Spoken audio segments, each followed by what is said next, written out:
ముళ్ళపూడి బాపురాజు గారు చాలా కోపిష్టి, చాలా దూకుడుగా ఉంటారు. రాజకీయాల్లో రాణించాలంటే దూకుడే ముఖ్యమనే ఉద్దేశంతో దూకుడుగా ఉంటారంటారు. అదే విధమైన మీ గోపాలపురం ఎమ్మెల్యే ముప్పిడి శ్రీనివాసరావు, ముప్పిడి వెంకటేశ్వరరావు, ఆయనను ఆయన నియోజకవర్గ పరిధిలోనే ఉన్న మీ సొంత మండలం నల్లజర్లలోకి అసలు అడుగు పెట్టనివ్వరంట. మీరు నా మండలంలోకి నువ్వు రావద్దు, నేను చేసుకోగలను, అది అభివృద్ధి నేను చేసుకోగలను, నువ్వు రావాల్సిన అవసరం లేదు అంటారంట. ఎందుకు? మీరు ఎమ్మెల్యే గారు నేను ఇప్పుడే ఇక్కడికి వచ్చే ముందే ఇద్దరం కలిసే తిరిగాం. లేనిపోయిన తగులు పెడతారండి మీరు, లేని ఆలోచనలు ఆయన పెడతారండి. నా తెలియగడుతున్నాను. ఇప్పుడే వెంకటేశ్వర నేను అసలు ఈ మండలంలో ఇనాగరేషన్లు కూడా నేను పోను. అసలు పైకి అలా ఉన్నా లోపల మాత్రం కత్తులు దింపుతూనే ఉంటారు. ఖచ్చితంగా ఈ మండలానికి నాకు అవినాభావ సంబంధం ఉంది. 100% నేను ఎక్కడున్నా ఈ మండలాన్ని కాసుకోవాల్సి. అభివృద్ధి అనేది ఏది జరిగినా నాతోనే జరగాలి, నువ్వెవరు చేయడానికి అన్నట్టు ఉంటారని. మీరు గోపాలపురం కాన్స్టిట్యున్సీ రాష్ట్రంలో ఫస్ట్ ప్లేస్ వచ్చింది. 14 పారామీటర్స్ ఏదైతే గవర్నమెంట్ తీసుకుందో అందులో స్టేట్లో ఫస్ట్ ప్లేస్ వచ్చింది. నేను మీటింగ్ పెట్టి ఎమ్మెల్యే కోఆర్డినేషను, ఎమ్మెల్యే కష్టపడటం వల్ల ఈ నియోజకవర్గంలో ఉన్నటువంటి అధికారులు, మా ప్రజాప్రతినిధులు, జన్మభూమి కమిటీ సభ్యులు, తెలుగుదేశం పార్టీ శ్రేణులు నిస్వార్థంగా పనిచేయటం వల్ల ఈ నియోజకవర్గంలో ఫస్ట్ ప్లేస్ వచ్చింది రాష్ట్రంలో అని చెప్పాను. అదేంటండి ఎమ్మెల్యే గారు ఏం చెప్పాడు? బాపిరాజు గారు జడ్పీ చైర్మన్గా ఈ నియోజకవర్గాల్లో ఉన్న అధికారులు కానీ ఆయన కానీ భారీ ఎత్తున నిధులు ఇచ్చి డెవలప్ చేశారు. బాపిరాజు గారి కృషి ఇందులో చాలా ఎక్కువ ఉందని ఆయన చెప్పాడు. మీ ఇద్దరు చాలా బాగున్నట్టుగా లెక్క. వేదికల మీద ప్రజలు చూసి మళ్ళా మరో విధంగా అనుకోకుండా ఉండడానికి అలా మాట్లాడిండొచ్చు. లోపల మాత్రము ఆయనకి నాకు గొడవ పెట్టుకోవాల్సినంత అవసరం ఉంది. నేను ఈ నియోజకవర్గంలో పోటీ చేయడానికి లేదుగా. పోటీ చేయకపోయినా మండలంలో కనీసం మరోసారి జడ్పీ చైర్మన్ కావాలన్నా ఇదే మండలం నుంచి మీరు జడ్పీటీసీగా పోటీ చేయాలి కదా. ఈ మండలం నుంచి జిల్లాలో ఎక్కడి నుంచైనా పోటీ చేస్తాను. అంటే మీ మండలంలో ఉంటే మీకు ఎక్కువగా మద్దతు వచ్చే అవకాశం ఉంటుంది. నా మండలంలో మొన్న నేను జడ్పీటీసీగా మా వేరే అభ్యర్థి పోటీ చేస్తే 6,700 వచ్చింది మెజార్టీ. నాకు 20,500 వచ్చింది. అర్థమైందండి. నేను ఎక్కడ పోటీ చేసినా గెలుస్తాను జిల్లాలో గ్యారంటీగా. 46 మండలాల 46 మండలాల్లో చంద్రబాబు నాయుడు గారి ఆశీస్సులు ఉంటే ఎక్కడైనా గెలిచేస్తాం. సరే, అయితే 2014లో బీజేపీ అలియన్స్లో ఇటిక్యాల మాణిక్యాలరావు గారికి తాడేపల్లిగూడెం టికెట్ ఇవ్వడం జరిగింది, గెలిచారు. అయితే ఆయనతో మీకు ఎందుకు విభేదిస్తున్నట్లు విమర్శలు ఉన్నాయి? ఆయనకి నాకు వ్యక్తిగతంగా ఏం లేదు. నేను కూడా ఆయన గెలిచే ముందు నా ఇంటికి 2 సార్లు వచ్చాడు. అసలు ఆయనేంది బీజేపీ నుంచి మాతో పొత్తుల్లో భాగంగా వచ్చాడు, ఆయనేంది నాకు మంత్రి, నేనే అంతా మొత్తం జిల్లా అంతా నాదే అంటారంట. ఆయనేంటి నేనేంటి అని అంటలా. మీరు కూడా వాస్తవం తెలుసుకోండి నాగరాజు గారు. నేను కూడా పెద్ద మనుషులు పంపించాను ఆయన దగ్గర కూడా. పెద్ద మనసుతో ఆలోచించమని చెప్పా. ఏమని చెప్పాను నేను? ఈ బీజేపీ 2009లో నేను పోటీ చేశా తాడేపల్లిగూడెంలో. బీజేపీ తరఫున ఈ మాణిక్యాలరావు పోటీ చేయలేదు. బీజేపీకి అప్పుడు 2,000 ఓట్లు వచ్చినాయి. సరే, నరేంద్ర మోడీ వేవ్ అని అంటున్నారు.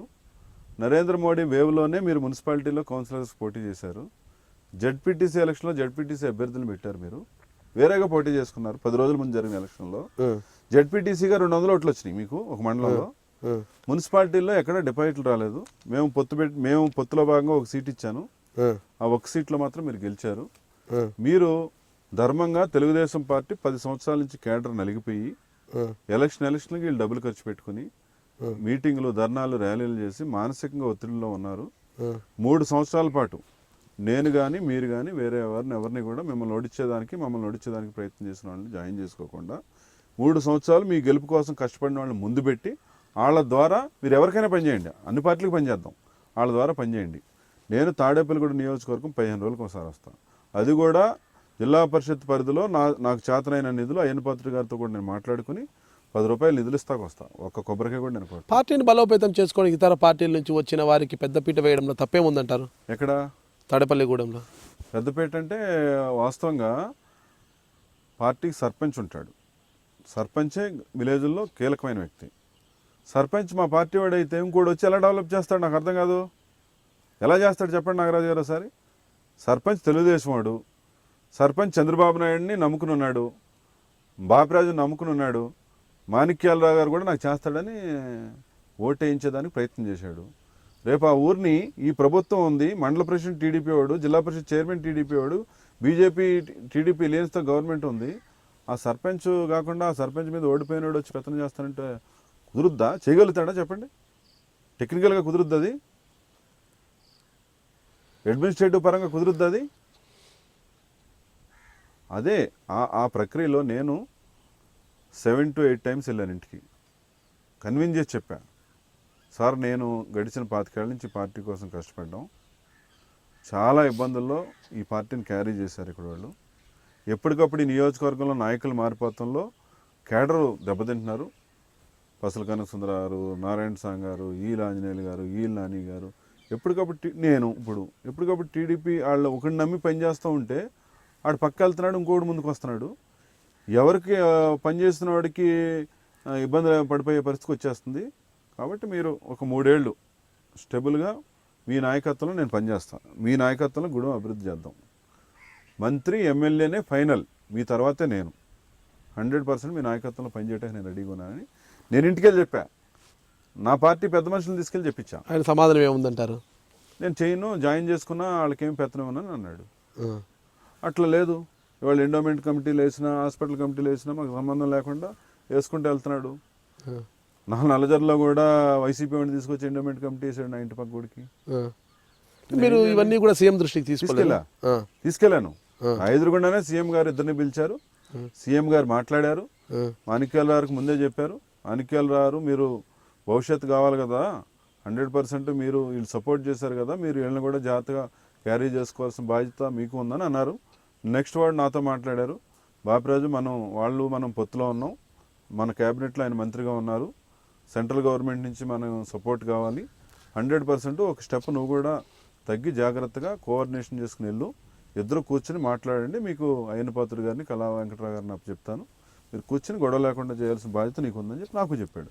మరి అలా కాకుంటే మీ వైర్ వర్గం అయితేనేమి ఇతరులు ఏమైనా మరో రకంగా చెప్తున్నారు, మీ దూకుడు అంటే మంత్రి గారిని మీరు ఏకవచనంతో మాట్లాడడం కానీ, ఆయన లెక్కతేలాగా ఇది మాట్లాడినా కూడా మాట్లాడాను ఏకవచనంతోనే. ఏమన్నాను చెప్పండి. ఏకవచనం అంటే ఇంక మామూలే కదా, ఇలా చేస్తే బాగుండదు, అలా చేస్తే బాగుండదు, పొరపాటును మాట్లాడి నేను ఆవేశంగా ఈ విషయాలను ఎమ్మెల్యేలు కూడా కొంతమంది మంత్రికి మద్దతుగా సీఎం గారికి కంప్లైంట్ చేయడంతో సీఎం గారు మీపైన చిందులు వేశారు, మిమ్మల్ని మందలించారు అన్నది బయట ఉన్న విమర్శలు. కొంతమంది ఎమ్మెల్యేలు అంటే ఇప్పుడు చెప్పారు కదా, మీ గోపాలపురం ఎమ్మెల్యే అయితేనేమి, ఈ మంత్రి గారు అయితేనేమి, మా అందరినీ కూడా లెక్క లేకుండా మాట్లాడతారు, ఏకవచనంతో మా సంబోధిస్తారు. ఈ జిల్లాలో ఉన్నటువంటి ఎమ్మెల్యేలు అందరూ కూడా, ఈ మంత్రి గారు కూడా నేను పిలుస్తాను, ఇంటికి వస్తారు, ఈరోజు కూడా ఆయన పిలిస్తే ఆయన ఇంటికి వెళ్తాను నేను. రాజకీయపరమైనటువంటి ఇబ్బందులు ఉన్నాయి తప్ప మాకు వ్యక్తిగతంగా ఆయనకి నాకు ఏం లేవు.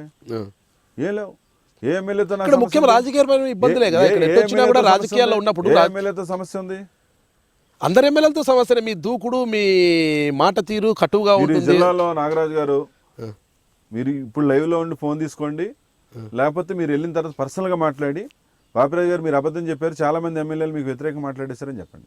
ఈ జిల్లాలో 46 మంది జడ్పీటీసీలు ఉన్నారు, 46 మంది ఎంపీపీలు ఉన్నారు, మా పార్టీకి సంబంధించి 46 మంది పార్టీ ప్రెసిడెంట్లు ఉంటారు. ఈ జిల్లాలో ఇంకా వివిధ మార్కెట్ చైర్మన్లు కానీ, మున్సిపల్ చైర్మన్స్ కానీ చాలామంది ఉంటారు.